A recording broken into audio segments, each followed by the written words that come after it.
Dans cette vidéo, il y aura des contenus et des images choquantes. Ce que je vais raconter est la vraie histoire, donc certains passages peuvent être très très choquants pour les personnes un peu sensibles.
Salut à tous et bienvenue pour un nouvel épisode des légendes urbaines.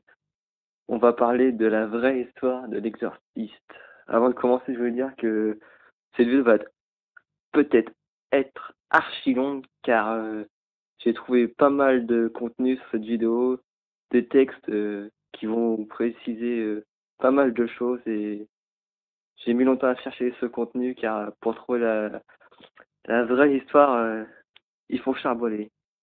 Donc merci à tous ceux qui la regardent entièrement car j'ai eu beaucoup de taf à faire. Bah, vous connaissez tous le film Exorciste hein, qui a choqué pas mal d'entre nous. Film assez gore où tu vois cette fille possédée par le démon qui tourne sa tête complètement, qui vomit des trucs verts et tout. C'est un peu gore. C'est c'est malsain ce film. Donc derrière ce film, il y a une vérité que ça s'est passé réellement. J'ai trouvé sur internet la vraie histoire et je vais vous la raconter. Donc âme sensible, ne regardez pas cette vidéo parce que vous allez être choqués. Dans le film, l'héroïne, c'est une fille qui incarne le premier rôle, mais en réalité, la vraie histoire, ce n'est pas une fille qui a été possédée, mais un jeune garçon qui s'appelle Robin, qui a été possédé en 1949. C'était juste une précision avant de commencer vraiment cette vidéo. Donc, je précise maintenant que là, ça va être très long parce que je vais commencer à raconter toute l'histoire. Donc, prenez un truc à boire, à manger, car ça va être long. Donc, merci de me comprendre. Robin Malhen était un jeune garçon de 13 ans. L'enfant unique d'une famille ouvrière sans histoire, il fut décrit par ses connaissances comme un enfant calme, réservé, pas vraiment populaire et très studieux. Il habitait avec ses parents et sa grand-mère dans une petite maison à Mont-Rainier dans le Maryland. Il était très proche de sa tante Harriet qui vivait à Saint-Louis mais qui venait leur rendre visite régulièrement.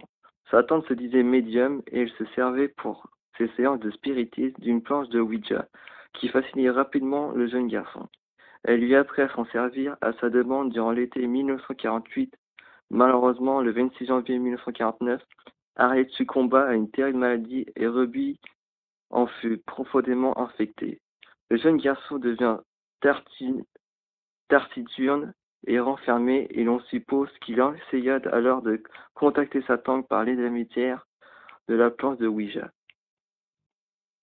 Les événements étranges commencèrent peu après la disparition d'Harriet. Au début, il y a eu des bruits dans les murs, des sorties de grattements, et la famille Mahen pensait que la maison était peut-être envahie par des rongeurs. Fit appel à une société de dératisation. Malheureusement, les spécialistes ne trouvèrent pas de traces de nuisibles et ces grattements de manière inexpliquée. Rapidement, la maison fut la proie de phénomènes inexplicables. Des coups sourds s'élevaient de pièces vides, des objets se déplacèrent tout seuls, le lit se balançait et l'image du Christ cognait contre le mur. La famille commença par penser que ces ces manifestations étaient peut-être produites par la Harriet qui essayait de communiquer avec eux depuis l'au-delà, mais ils abandonnèrent rapidement cette idée. Les bruits se faisaient de plus en plus intenses et chaque nuit la maison résonnait du vacarme qu'aurait pu faire une troupe de soldats marchant au pas. Le lit de Robbie était agité des vibrations et lorsqu'il se trouvait à l'intérieur, des objets volaient à travers la pièce, toujours en sa présence, et la fiole d'eau bénite placée près de lui se fracassa sur le sol.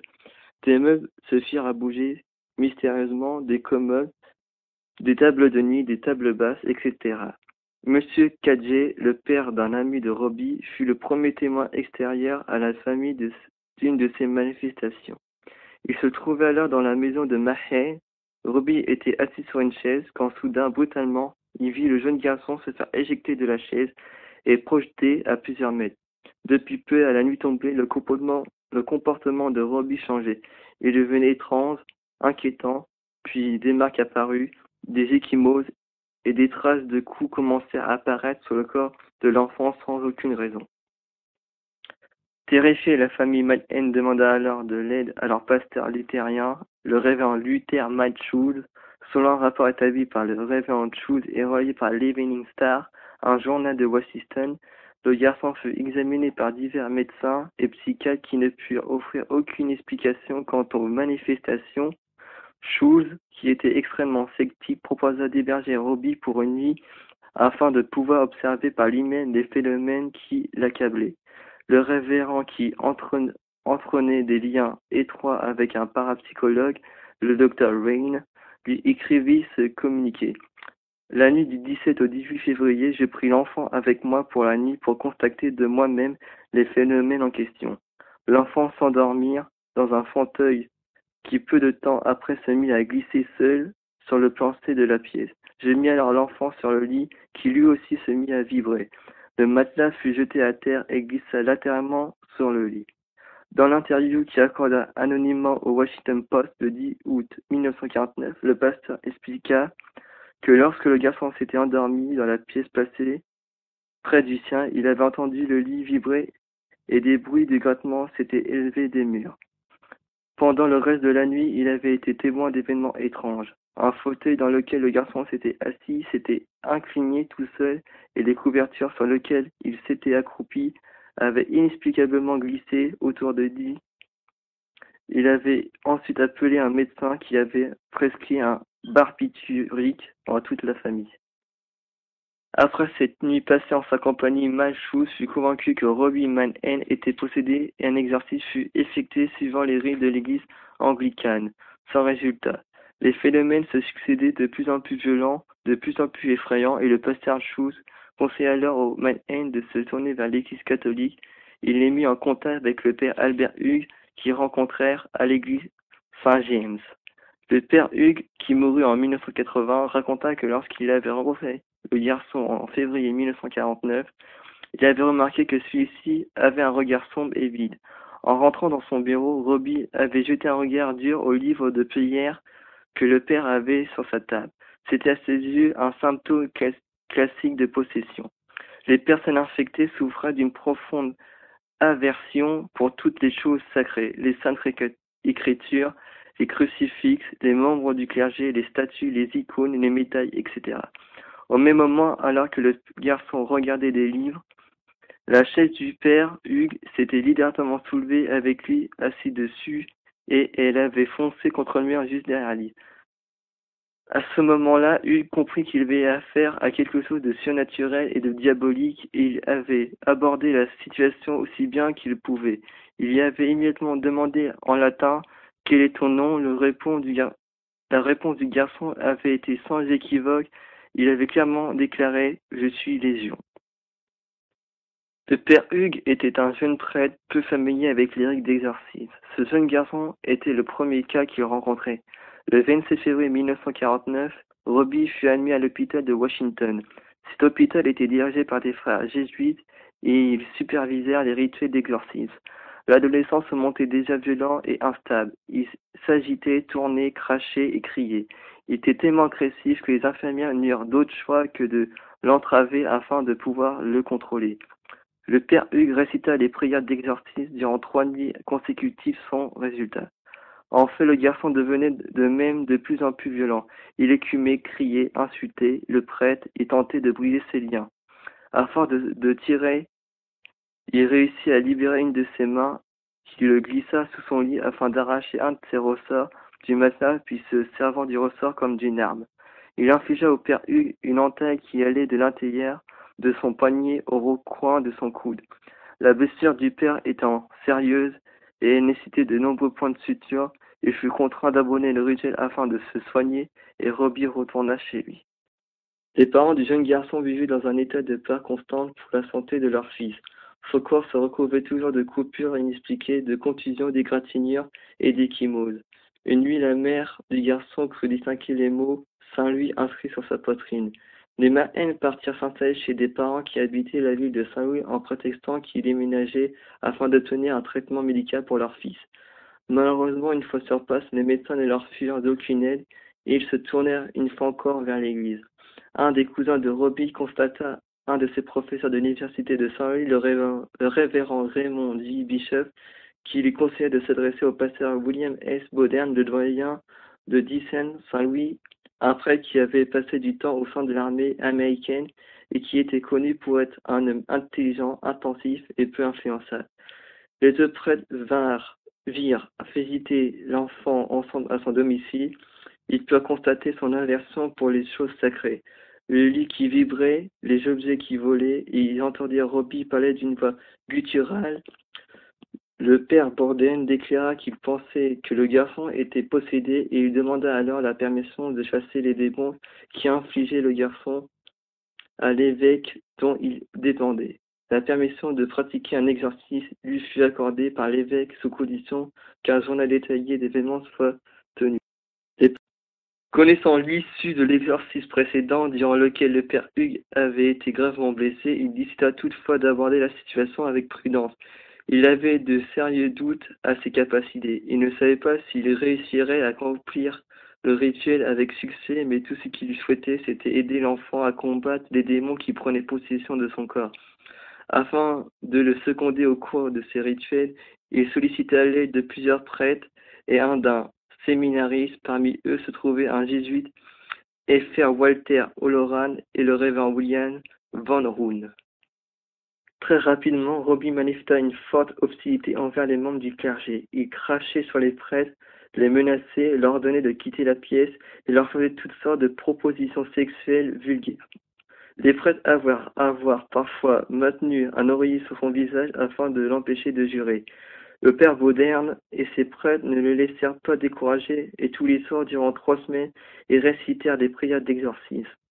Ils devaient souvent attacher le garçon à cause de ses accès de violence et l'un des prêtres écrivit dans son journal que les coups qui sonnaient étaient bien plus puissants que ceux n'auraient pu donner à un garçon ordinaire de son âge. Il n'était d'ailleurs pas rare que les hommes soient blessés. À ce moment-là, ils décidèrent de faire interner l'adolescent à Saint-Alexius, un hôpital géré par un ancien ordre de moines catholiques, afin de laisser sa famille respirer. Robbie fut confiné dans une pièce où personne ne pouvait l'entendre lors de ses crises et il pouvait opérer en toute tranquillité sans se soucier des passants. C'était le même type de chambre que celle qu'on aurait pu trouver dans un hôpital psychiatrique. Les fenêtres étaient scellées, les portes ne s'ouvraient pas de l'intérieur et tous les objets à l'intérieur de la pièce étaient inoffensifs pour le garçon. La santé du père Baudin déclinait et des gens commençaient à s'inquiéter. Il faut comprendre que les prêtres continuaient à assumer les tâches quotidiennes qui leur incombaient et qu'ils prenaient part à toutes sortes de missions. Baudin arrivait souvent au début de matinée, puis il passait la plus grande partie de la journée à diriger la paroisse dont il s'occupait. Les choses ne se passaient pas vraiment comme il l'avait espéré. Il était épuisé aussi bien physiquement que moralement. Une nuit, un de ses prêtres qui assistait à un rituel d'exorcisme eut le nez cassé par Robbie. Le découragement les gagnait, il se sentait envahi par le doute et le désespoir. Il décida alors que la meilleure chose à faire était probablement de baptiser l'enfant afin de renforcer sa résistance à travers les sacrements. Il espérait qu'une fois qu'il serait converti au catholicisme, il serait soumis au pouvoir de l'Église et à ses prêtres, ce qui aiderait grandement à le libérer. Lorsqu'ils tentèrent de forcer Robbie à communier, il connut alors la plus féroce combat de résistance que le garçon n'a jamais livré. Ils réussirent pourtant à lui faire accepter l'hostie, mais le résultat ne fut pas celui qu'il avait prévu. Les démons qui le possédaient semblaient avoir gagné en détermination. Quelques jours plus tard eut lieu un événement qui bouleversa tous ceux qui y assistèrent. Robbie était déchaîné, il se montrait plus violent et plus haineux que jamais quand soudain, pour la première fois depuis bien des jours, il déclare d'une voix claire et ferme: Satan, Satan, je suis Saint Michel et je vous ordonne, Satan et les autres esprits mauvais, de quitter ce corps maintenant. Le Fr. Oloron souligna que durant cette scène, des mots tels que le mal et l'enfer, ainsi que d'autres marques diverses étaient apparues sur le corps de l'adolescent. Après l'intervention de ce que l'on pensa être l'archange Saint-Michel, Robbie put retourner à la messe. Il semblait enfin apaisé. Quelques jours plus tard, sa famille le ramena dans leur maison de Montrégnier et ils reprirent leur ancienne vie. Robbie, qui est aujourd'hui marié, père et grand-père, n'a aucun souvenir des événements, ce qui arrive souvent aux victimes de possession. Par la suite, O'Loran s'affirma à maintes reprises que le père William S. Bodern, le père Bishop et lui-même étaient tous trois persuadés que le cas de possession était réel. Les médecins qui examinaient Robbie Mahen au moment des faits ne découvrirent aucune preuve d'une quelconque maladie et les nombreux experts qui étudièrent son cas se révélèrent incapables de trouver une explication qu'au surprenant phénomène dont il avait été victime. Voilà, c'était la vidéo sur la vraie histoire de l'exorciste. J'espère que ça t'a plu. Donc si t'as aimé, lâche un pouce bleu et n'hésite pas à rafraîchir ton like parce qu'il y a des bugs sur YouTube. Donc une fois que t'as liké, retourne voir si ton like y est toujours. Laisse un commentaire pour me donner ton avis ou une critique ou s'il y a des choses à améliorer. Partage la vidéo sur Facebook et Twitter et sur tous les réseaux sociaux. Merci à tous ceux qui me soutiennent, qui lâchent des j'aime, qui sont abonnés à moi. Ça me fait gravement plaisir. Et je voulais dire aussi que pour tous ceux qui m'entendent pas, désolé, car je fais tout sur portable, le montage, l'enregistrement. Et quand je parle, je suis près de mon téléphone, donc je peux pas faire plus. Donc si vous avez des problèmes audio, c'est pas moi, c'est sans doute vous avez pas mis trop le son à fond ou votre appareil a un problème. Donc merci de me comprendre. Donc je vous souhaite tous bonne journée ou bonne soirée, ça dépend à quelle heure vous regardez cette vidéo. Et à la prochaine pour un nouvel épisode des Légendes urbaines. Peace.